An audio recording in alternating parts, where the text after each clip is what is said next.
Hey guys, welcome to my channel, and in this video I'm going to show you how to use Android as Wi-Fi hotspot. So it's super easy and we will make sure you get it right. You just make sure to watch the complete video carefully to avoid forgetting anything and making mistake.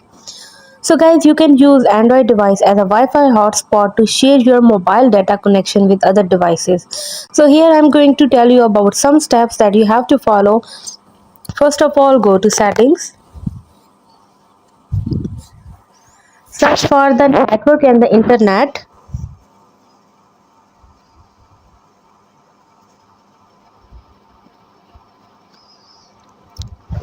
And here you can see portable hotspot, which is off. Tap right here and toggle on the Wi-Fi hotspot switch. You can do this. Alternatively, you can swipe down from the top of the screen to reveal the quick setting panel and tap on the hotspot icon to turn on it.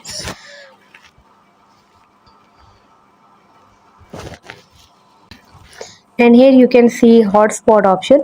You can just turn on that option. You can also customize the hotspot name and password by tapping on set up the Wi-Fi hotspot.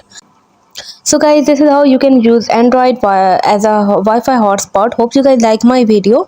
Please consider showing your support by commenting, liking, sharing and subscribing to my channel for more valuable content in the future.